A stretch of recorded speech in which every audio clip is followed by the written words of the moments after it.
The November election results virtually ensure that the Affordable Care Act will move forward. A key portion of that act is the establishment of accountable care organizations, or ACOs. Some believe that ACOs, like HMOs, are doomed to failure in many markets and that ophthalmologists can ignore them.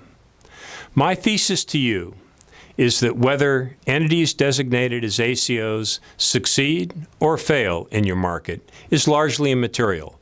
They only represent one acronym for a powerful force in American healthcare delivery structure: vertical and horizontal integration into megasystems of hospitals, physicians, and payers.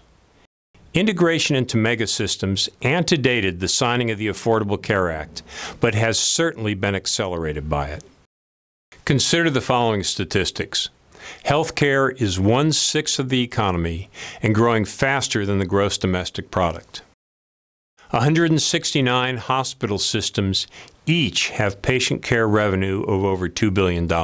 In 2011, hospital systems spent $227 billion in mergers and acquisitions of other hospitals. They've spent hundreds of billions more preparing for increased system integration, including purchase of physician practices. Over 20% of American physicians are now employed by hospitals. Only 11% of America's cardiologists are now in private practice. Just 5 years ago, over 50% were in private practice. The vast majority are now employed by hospitals. In 2004, a major national physician recruiting firm reported that 42% of the searches they performed were for small practices.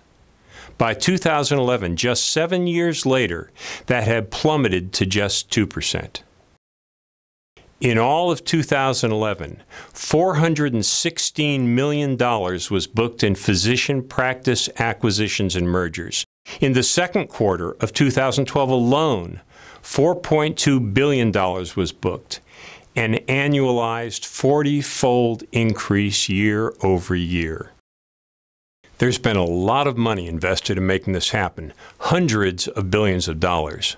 I'd ask each of you, in your cities, haven't your hospital systems each invested tens or hundreds of millions of dollars in purchasing other hospitals and physician practices, buying physician-owned ASCs, integrating EMRs across their whole system, and forging new deals with payers?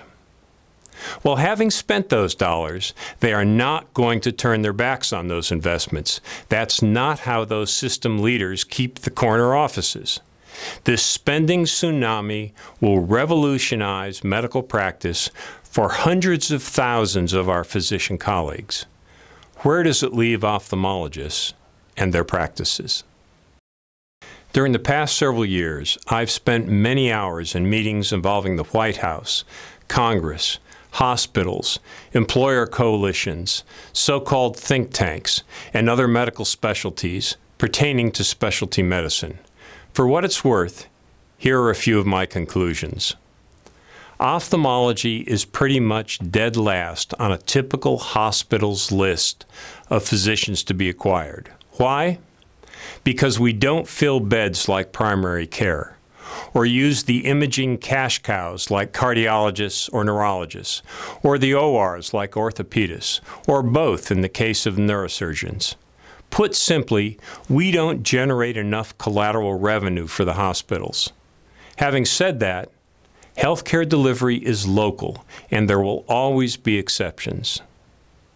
Hospitals, however, need ophthalmologists.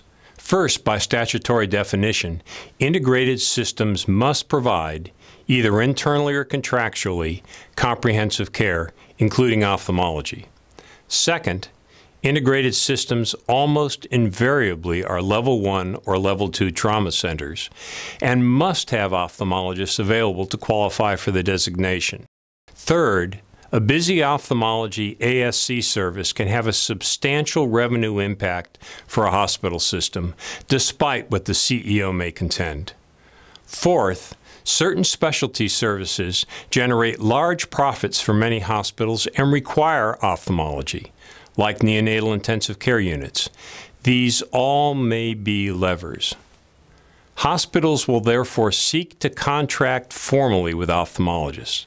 Why a formal contract?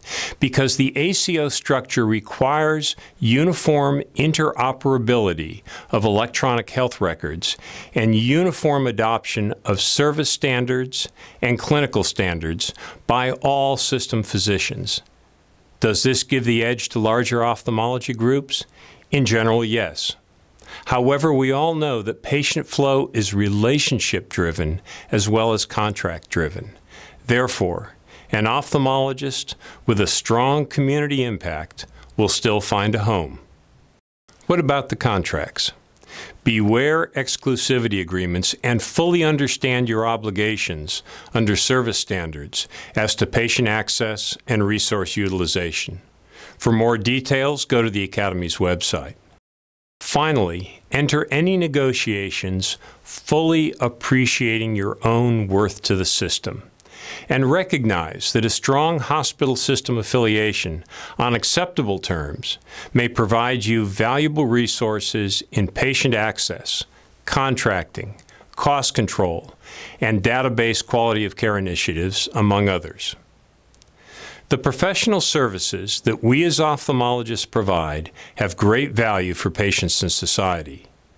While ophthalmologists, by remaining outside the circle of hospital employment, may have more control over our destinies, we must carefully scrutinize how in each region we and our patients can also benefit from system affiliations in this healthcare integration tsunami.